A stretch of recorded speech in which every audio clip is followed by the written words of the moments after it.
the strongest force Meli could imagine enlisting. But acting on the advice of a seer rumored to be senile, the king had commanded otherwise. And the king had commanded it be done, with Meli, the magicless, in the lead. Freyr above, Meli muttered to herself. She knew nothing about crossing between worlds, and she didn't have the power to complete the task. Yet here she was, preparing for a journey across the Veil. She was certain to get them all lost or killed. The stories of the seer's madness were surely true. Perhaps the gods wanted Alfheim to fall. Meli swallowed against the lump forming in her throat. If so, the seer had done a fine job of ensuring it. Meli spun from the window and glared at the leather bag still open on her bed. What did one pack for a journey to one's doom? She wouldn't need embroidered court dresses to wander between worlds, and if by some miracle they reached this land of Moroni, anything formal would be left to the ambassador. Others were responsible for preparing provisions. At last, she shoved in 3 robes, a few shifts, and a couple of sturdy belts. Meli's hand hovered over the small silver knife her brother had given her before he'd left for warriors' training. She bit her lip. Would she need to defend herself in the Veil?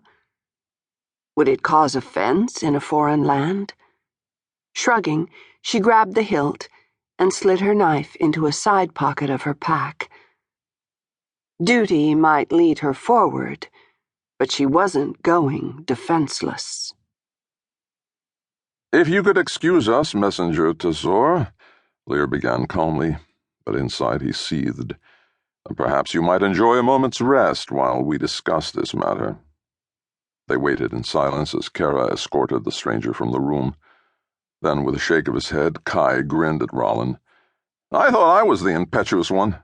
Your manners were certainly not improved by your time on Earth." The prince gave a careless shrug, though Lear suspected that the words stung.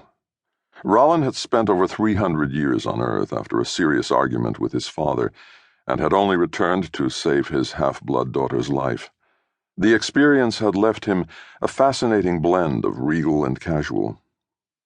"I have seen that it must be done. The violence of the maddened Neorans won't be contained there for long. Other cities will fall in rapid order if this isn't taken care of. I must still seek permission from the king to send so many warriors, Rollin." His friend stiffened. "I am heir, and as such I can speak for my father." "You mean the one you refused to talk to?" Kai asked with a laugh. "I thought you denied your place as his heir." "I meant to do so." Rollin rubbed his hand over the back of his neck and sighed. "Then I opened myself to my talents once more. The futures where I renounce my position are not to come to pass, if I can avoid it." Lear studied the prince's closed expression. He had little experience with seers, at least those actively working as such, but they tended to be enigmatic about their predictions. His long friendship with Rollin would give him no advantage in that regard. "I don't suppose you can tell us who is to blame for all of this?" "Not if I hope to achieve a good outcome. The future is a tricky thing, changing with each action we take. The things you would do now, if you knew, there are too many unfavorable paths from there." Lear's eyes narrowed as unexpected anger flowed through him. As far as he knew, his life had never been guided by a seer before, and he found he didn't like the feeling. But he couldn't deny his prince's command. "I'll send aid, provided you're willing to discuss this with the king. I'll let you be the one to tell him that a portion of his warriors have been dispatched without his knowledge."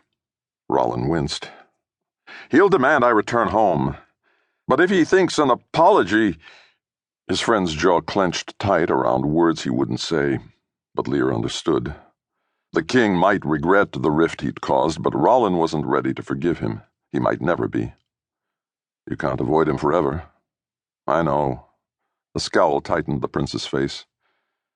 "All too well." Every dinner reminded Lear of his own failure.